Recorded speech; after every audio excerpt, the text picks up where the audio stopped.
This 1907 portrait of two sisters looks peaceful until you discover they shared a dark secret. The photograph arrived at the Chicago Historical Society in a water-damaged cardboard box, one of hundreds donated from an estate sale on the South Side. Most were unremarkable, faded family portraits, street scenes, baptisms.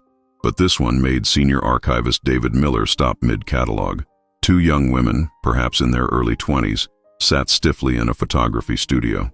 The older sister wore a high-necked blouse with delicate lace, dark hair pulled back severely. The younger had softer features, eyes that seemed to look past the camera into some distant worry. Both wore expressions common to the era, serious, unsmiling, proper.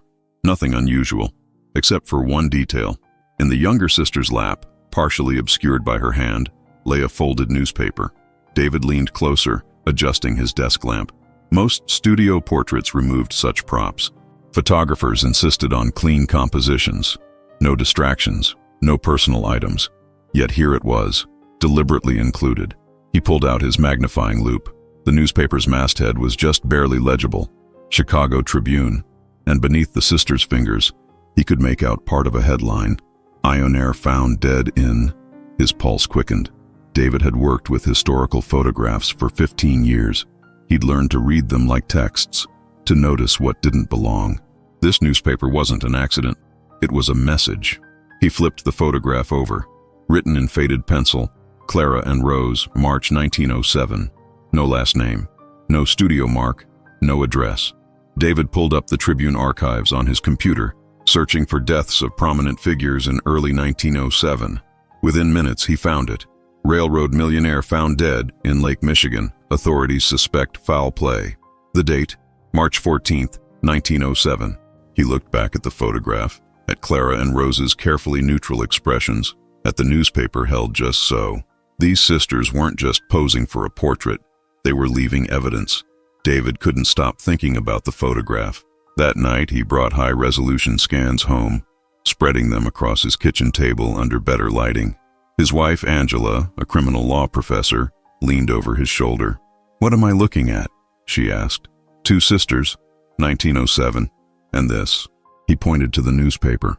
"Why would they include this in a formal studio portrait?" Angela studied it carefully. Could be coincidence. Maybe they were reading it before the session. Studio photographers were meticulous. They'd never allow it. This was intentional. He zoomed in on the digital file. Look at Rose's hand. She's not just holding it, she's displaying it. Her fingers are positioned to show the headline while appearing casual.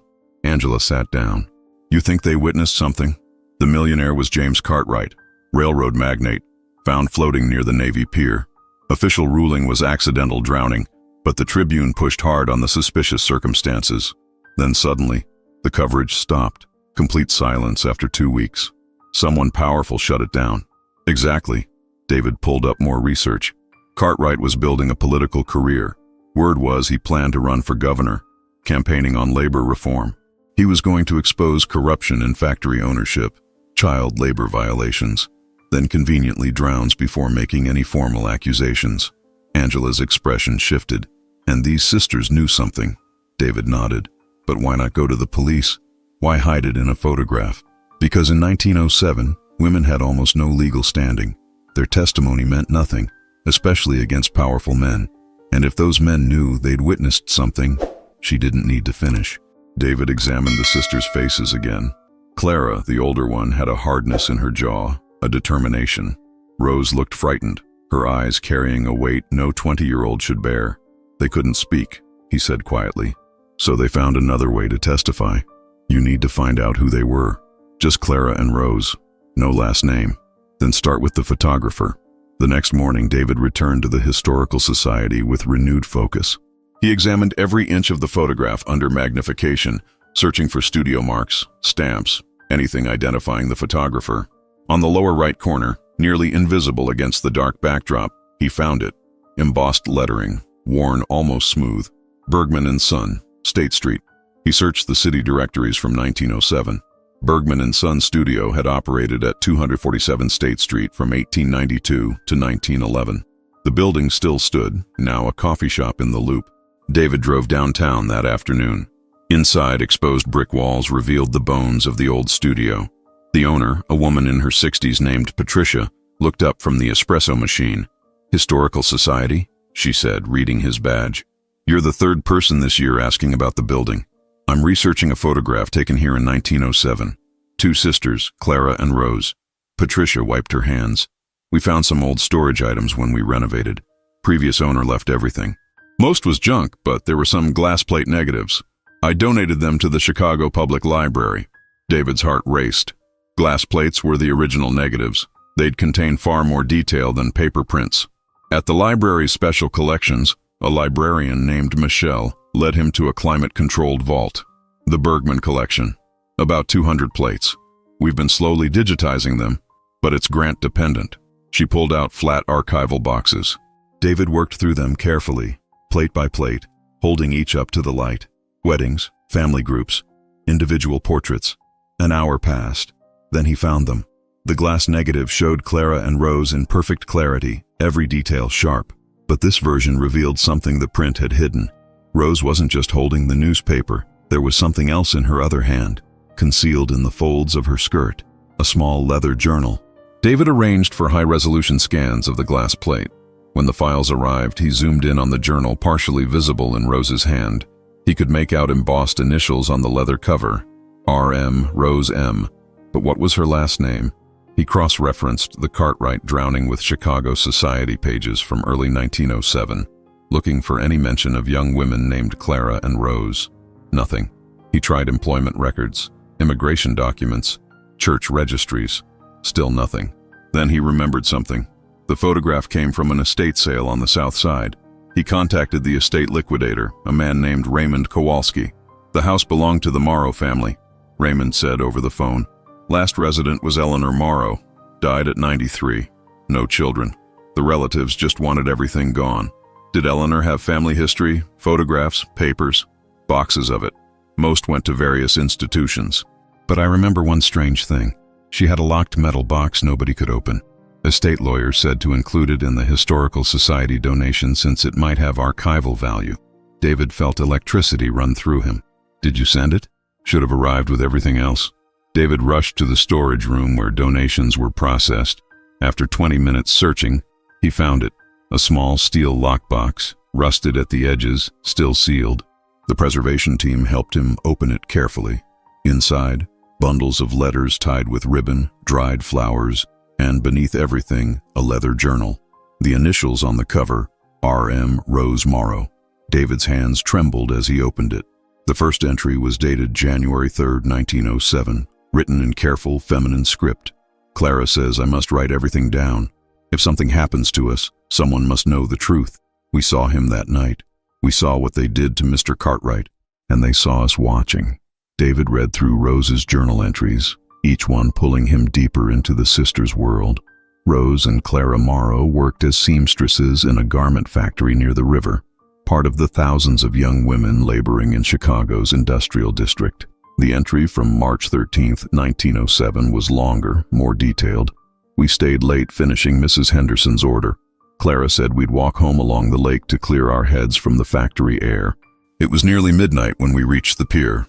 The city was so quiet, just the sound of water against the pillars. Then we heard voices, angry voices. We stopped behind the warehouse wall. 3 men stood on the pier. One was James Cartwright. I recognized him from the newspapers. He was shouting about documents, about evidence he'd gathered. He said he would expose them all. The other 2 men were shadows. One tall, wearing an expensive coat. The other shorter, thick-built. The tall one said something I couldn't hear. Then Mr. Cartwright stepped back, refusing something. He said, "I won't be bought. The workers deserve the truth." What happened next? Clara grabbed my arm so hard it left marks. The thick man moved fast. A struggle, Mr. Cartwright at the pier's edge, fighting back. Then he was in the water. The splash was so loud. The tall man said, "Find the documents." They left so quickly, their footsteps echoing on the wooden planks. We ran. Clara pulled me into an alley and we didn't stop until we reached our boarding house. We locked the door and didn't sleep. Clara kept saying, "We can't tell anyone. They'll kill us." Who would believe 2 factory girls over men like that? But I can't forget his face as he fell. Mr. Cartwright looked right at us in that moment. He knew we saw. David sat back, processing the weight of what he'd read.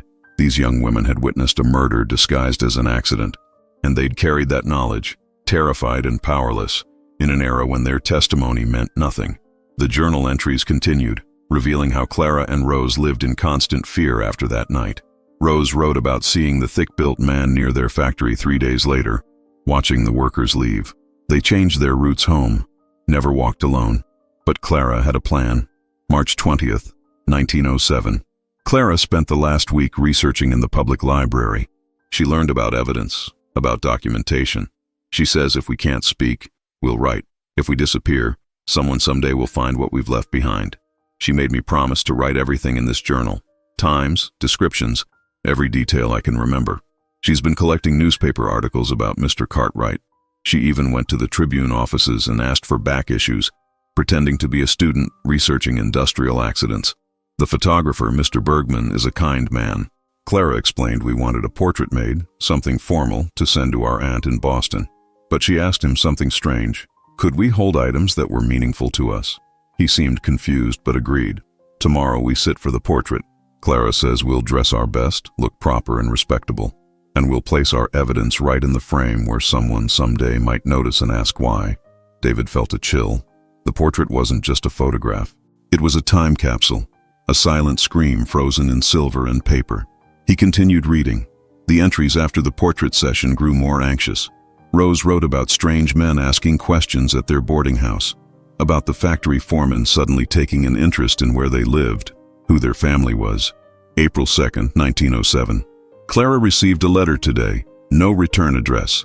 Inside was a single sentence. Forget what you saw, or your family in Boston will receive bad news. We have an aunt and 2 young cousins there. Clara went pale. She burned the letter immediately, but I saw her hands shaking. She started hiding copies of everything, the journal pages, the newspaper articles, letters. She says if they come for us, the truth must survive. David needed to understand who the men were that night. Rose's descriptions were detailed. The tall man's expensive coat, his commanding voice, the way others deferred to him. The thick-built man who'd actually pushed Cartwright. He dove into Chicago's power structure of 1907. Cartwright had been investigating factory owners who exploited immigrant workers, particularly in the garment district. His preliminary findings, published in a single Tribune article before his death, had named several companies. One name stood out: Harrison Industrial Holdings, owned by William Harrison, one of Chicago's wealthiest men, with connections to City Hall, the police department, and the state legislature. David found photographs of Harrison from 1907. Tall, always impeccably dressed. He matched Rose's description perfectly. The Tribune's coverage of Cartwright's death had quoted Police Captain Thomas Burke, who'd quickly ruled it an accidental drowning. David found Burke's service record. He'd retired wealthy in 1910, unusual for a police captain's salary. Burke was thick-built, muscular from his years walking beats before promotion. The pieces aligned sickeningly well. Back in Rose's journal, the entries grew more fragmented, more frightened. April 15th, 1907. Captain Burke came to the factory today. He spoke with the owner, Mr. Gelman, then walked through the work floor. His eyes moved over every girl's face. When he reached our station, he stopped. "You girls been with Gelman long?" he asked. Clara answered, her voice steady. 3 years, sir." "Good, honest work," he said. "Keep your heads down. Chicago can be dangerous for those who see things that aren't their business." After he left, Clara's hands were shaking so badly she couldn't thread her needle. We both knew what he meant. He was telling us he knew, that he was watching. The terror in those words was palpable across 100 years. May 1907 marked a turning point. Rose's journal entries became desperate. Clara has been making arrangements. She contacted a lawyer named Mr. Solomon Hirsch, one of the few who represents workers in labor disputes. She told him we had information about unsafe practices at Harrison's factories. She didn't mention the murder. Not yet. She said we needed to be careful, to have protection first. Mr. Hirsch agreed to meet us. He has an office downtown away from our neighborhood. Clara made me memorize the address. She's hidden copies of the journal pages in 3 different locations. One in the lining of her winter coat, one inside a hymnal at St. Patrick's Church, one sealed in wax paper beneath a loose floorboard in our room. "If something happens," she told me, "you get these to Mr. Hirsch. You tell him everything. He'll know what to do." I asked her what she meant by, "if something happens." She just held my hand and said, "Rose, They've killed before. We must be smarter, faster, and braver than they think two seamstresses can be. David found records of Solomon Hirsch, a progressive lawyer who'd represented garment workers in strikes, who'd challenged factory safety violations. In 1907, he'd been building a reputation as someone willing to stand up to powerful industrialists. But Hirsch's own papers, donated to Northwestern University, showed something David didn't expect. In a letter dated May 20th, 1907, Hirsch wrote to a colleague, "Two young women came to see me today with a story that, if true, would shake this city's foundations. They witnessed the Cartwright matter and are in grave danger. I've advised them to document everything and stay visible, attend church, maintain routines, make themselves too public to disappear quietly. I'm preparing to take their testimony officially, but we must proceed with extraordinary caution." Hirsch had believed them. He'd taken them seriously when no one else would have. David turned back to Rose's journal, his stomach tightening at what he knew must come next. The final entries in Rose's journal were dated June 1907. Mr. Hirsch said he's ready. He's contacted federal investigators, men outside Harrison's reach. They'll take our statements next week. Clara has been so calm, so strong. She says we're doing the right thing, that Mr. Cartwright's family deserves justice, that the workers deserve protection. But I'm frightened. Last night I dreamed of the pier, of Mr. Cartwright's face as he fell, except in the dream, it was Clara falling, and I couldn't reach her. Clara says after we testify, we'll leave Chicago. Mr. Hirsch has a sister in Philadelphia who runs a dressmaking shop. We can start over there, be safe. Just one more week. June 18th, 1907. Clara didn't come home from work tonight. Mr. Gelman said she left at the usual time. I've asked everyone. No one saw her after she left the factory. It's past midnight now. I keep watching the door. I'm going to Mr. Hirsch first thing tomorrow. I have the hidden journal pages. I have the newspapers. I have everything Clara gathered. Please, God, let her be safe. Please let her have just lost track of time. Please. That was the last entry. David searched Chicago police records from June 1907 with trembling hands. On June 19th, an unidentified young woman's body was found in the Chicago River near the factory district. The official report listed it as a suicide, drowning. No investigation pursued, but the physical description matched Clara Morrow. He found one more document in the lockbox, a letter from Solomon Hirsch to Rose, dated June 25th, 1907. My dear Miss Morrow, I am devastated by your sister's death and deeply concerned for your safety. The men responsible are monitoring my office. I've been warned to cease my inquiries. I'm ashamed to say I must comply. My own family has been threatened. I'm arranging for you to travel to Philadelphia tonight. My associate will meet you at Union Station. Take nothing that connects you to your sister or to me. Leave Chicago and never speak of this again. It's the only way you'll survive. Your sister was extraordinarily brave. Her courage should have mattered. That it didn't is our city's eternal shame. Go. Live. That's the justice we can still secure. S. Hirsch. David sat in silence, the weight of Clara's sacrifice crushing. David worked for 3 months compiling everything he'd found. He contacted Cartwright's descendants, who'd always believed their ancestors' death was suspicious but had no proof.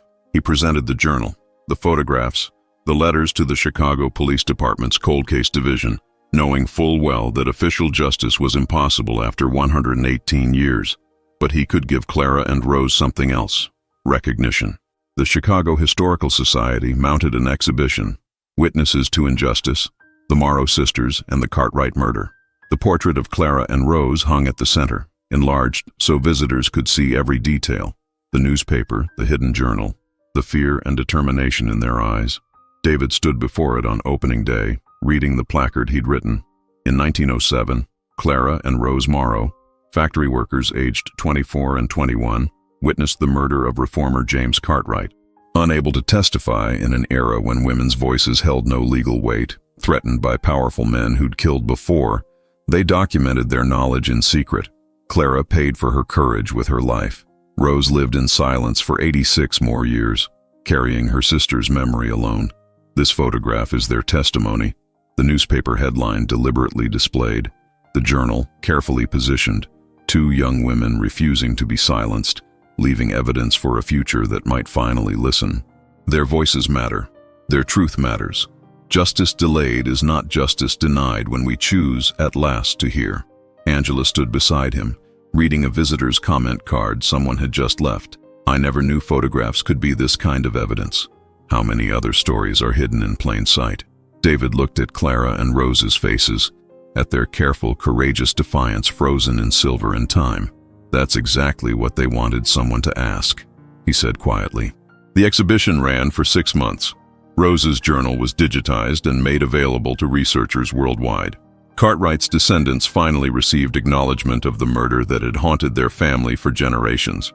And Clara and Rose Morrow, 2 seamstresses who refused to forget, who couldn't speak but found another way to testify, finally had their truth told.